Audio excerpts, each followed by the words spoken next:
Welcome to this week's edition of the Wheels and Deals Community Spotlight, brought to you by Wheels and Deals of Pomeroy and the Meg's Independent Press. This is Carrie Rose, the Meg's Independent Press, here again this week with Wheels and Deals Community Spotlight. And this week my guest is Wendi Miller, and we're going to be talking about the Riverbend Arts Council. And you have some things that are coming up.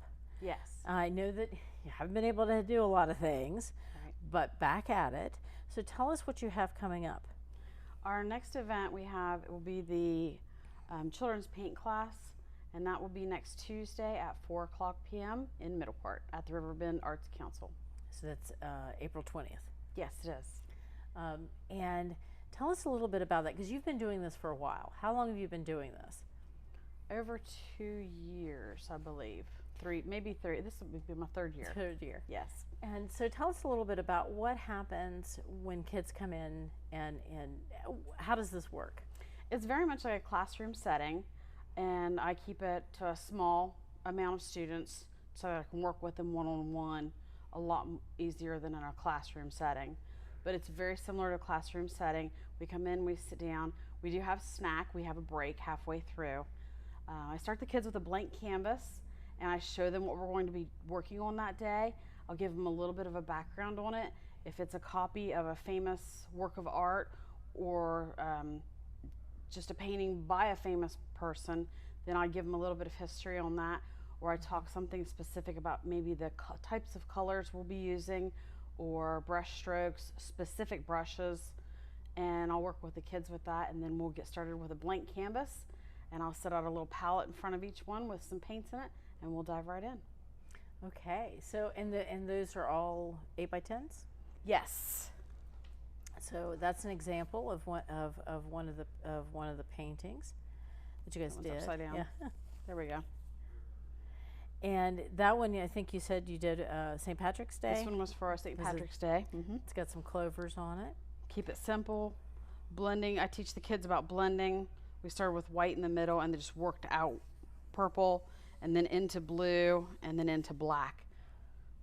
So they're really learning principles of art. It's not just this is not just a let's keep the kids busy for. Oh no, we have structure. They're really looking. They're really learning. How long do your classes go? An hour and a half. We paint for about 45 minutes. We break, give everybody time to stretch and relax. And sometimes I have them stand up and do some stretches. And then we'll have a really wonderful snack provided by Richard Warner. And they can break for the bathroom, then come back and we dive into the next part of the painting lesson. And that is held where? At the Riverbend Arts Council in Middleport at 290 North 2nd Avenue. Okay. Now, if somebody is interested in being able to enroll their child in this, what do they need to do? They can contact me through the Riverbend Facebook page or my own. I have one that's called Children's Paint Classes on Facebook. And they can contact me through there or my cell phone number. And a lot of times I'll just take people just showing up. Okay. Is there a class size limit, or? I typically choose to keep it between 10 and 15, but I have had as many as 17 kids because I don't really like to turn anybody away. Right. Now, is there a fee involved? It's $10 per student. And that covers supplies and everything. Okay. Is it just open to Meigs County residents? No, I'm welcoming kids from Parkersburg, Mason, Hartford. I've had kids from all over come to the classes. That's amazing. And what do you get out of teaching a class like this? It's fun. The kids are so fun. To see their faces light up and to see how excited they are to get to play with the paint and to put their own creation on there. And most of the time they're able to follow directions super easy. The youngest kids I've had so far are 5 or 6 years old, and I've had clear up into high school age. It's just seeing their satisfaction of completing their own work of art. Now, do you decide exactly what you're going to do, or do you kind of leave that a little open to the kids? Or I have a project lesson, and I work on it on weekends ahead of time to give myself plenty of time to make sure that it's something that the kids can complete. If it takes me roughly half an hour to paint it, I can teach it to them in an hour and a half. Okay. And I know you've got some other examples there, some things. Yeah, different times we play with different colors, blending. This is a twilight. It was a lake with forest and then the sky behind it. They wanted to play with colors. We'd done several in orange and yellows. They wanted to do one that was more twilight, the pale lavenders and blues. They had fun with that one. And the waterfall scene. This was one of their favorites. They did really well with this one. This was one that I thought might be a little out of their league, but they just blew me away with it. And they were able to mimic everything that I showed them. And it was Wow. fantastic. All the kids had a fantastic example with this one. And that's something that, you know, it creates for kids that they can do it. Yeah. You think you get intimidated with it, and I know in some of the painting classes that I've taken, you get really intimidated with it, but you realize you can do it. Yep. And you have that success, and that kind of success, especially with kids' confidence, is Yes. really, really key. And that's another reason why I give them a break halfway through. Give them a chance to grasp their thoughts, have a little snack. And the snacks are always made fresh by Mr. Warner. He does an amazing job with snack with our class. And that gives them a chance to re-energize, and they look at each other's works of art, and then they'll talk to me, and maybe I'll give them some hints on, you know, you could do this a little bit better if you tried this technique, or you angle it this way, or let's turn it around and look at this and see what we need to work on. They just respond beautifully. That's great. Now, there's other things that you guys do besides the painting class. What else is going on? We have a lot of events going on this summer. The next one that I'm involved in is the miniature flower gardens. Okay. And we will be doing a demonstration in May on the 15th at 2:00 p.m. in the afternoon. And we don't have all the details panned out for that one yet. There's going to be a lot of details to come, so I'll update you as soon as I have all of the definites. Okay. Now, and that can be something as simple as, can you? Something as simple as a candy dish. Okay. That's actually a succulent tray I bought from Dollar Tree. Okay. And I see there's all kinds of little things. Of course, we've moved it in here, but there's all kinds of little things that are in here. This is something that's really become very popular. It has. But it may be something that maybe it's something you want to do and you've wanted to do, but where do you begin? Because if you go to the stores anymore, I mean, if you go to like Hobby Lobby or even locally at Dollar Tree or Dollar General, or you find all kinds of things that are in there. Where do you begin? Right. And so this is going to do that. That's why we're going to have a demonstration on it. We're going to talk about the different things that you need to start with. There are multiple different ways to have a fairy garden. You can plant it in the ground, you can use a container, you can use an old boot, you can use anything. But you are going to want to look at what kind of soil you use. You want to look at what kind of plants you're going to put in it. And we're going to talk about that and what plants work best together depending on their needs for water or type of soil, and how to keep them going over the months until you decide what you want to do with it in the fall, whether it's something that can be put outside and left to winter over and be okay the next spring, or if it's something you should bring in and how to care for it over the winter. Okay. We hope to touch on all of those avenues. Okay. So what's involved with the class? We're going to take some containers, and hopefully we have lots of different choices. I'm working on that right now. And I want to tell everybody how to layer with starting with your rocks in the bottom. You probably can't see it from here, but I see there's rocks this in the bottom. particular container, to make it work, I drilled holes in the bottom so that it drains easily because it's so small.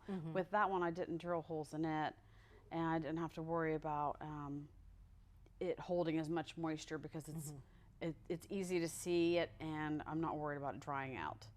It's mostly succulents. Those are very hardy plants that are in that one. This actually is a chunk of moss, a succulent from my outside garden, and a common Johnny jump up from the backyard. Oh. which so is very so you similar can to really a- put anything in them. Yeah. They don't have to Yeah, it's be just a any. violet. It's really very customizable to what you want to do. Yes. So if someone wants to participate in this class, what do they?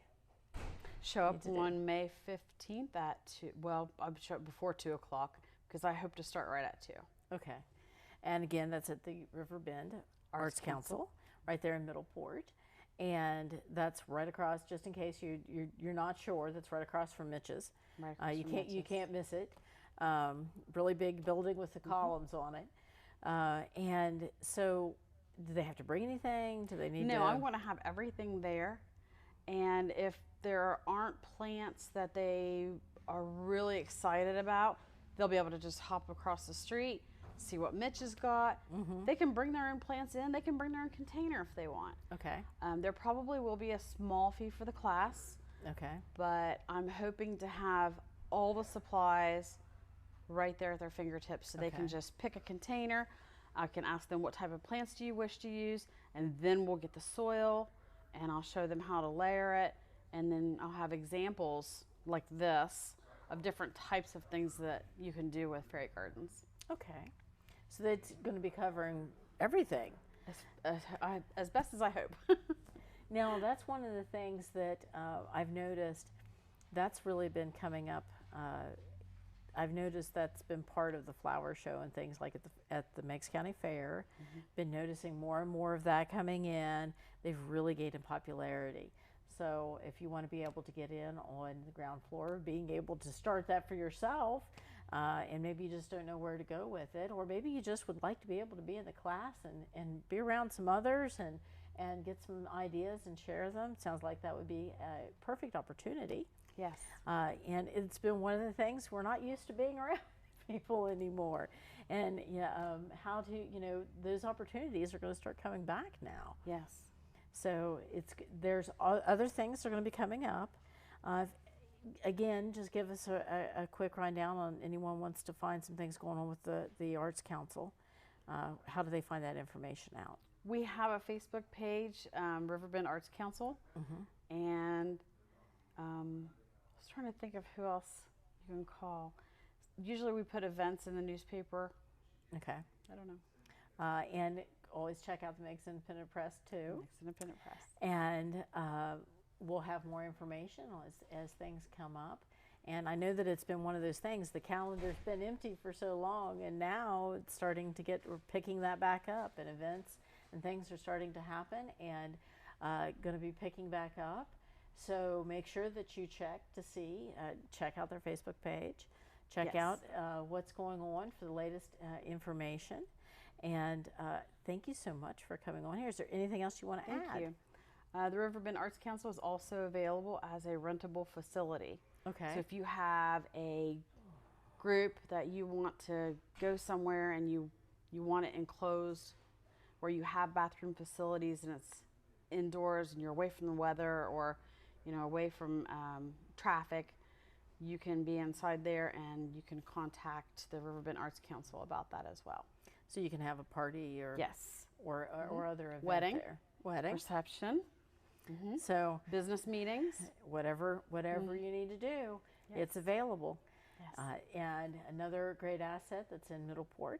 And again, this is all about Meigs Countyans, taking care of Meigs Countyans and being able to offer services and experiences right here locally.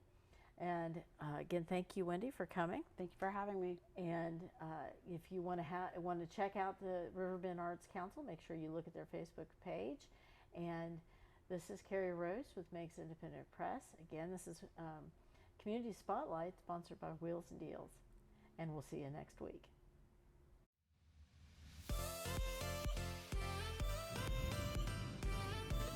This week's Community Spotlight is brought to you by Wheels and Deals of Pomeroy and the Meigs Independent Press.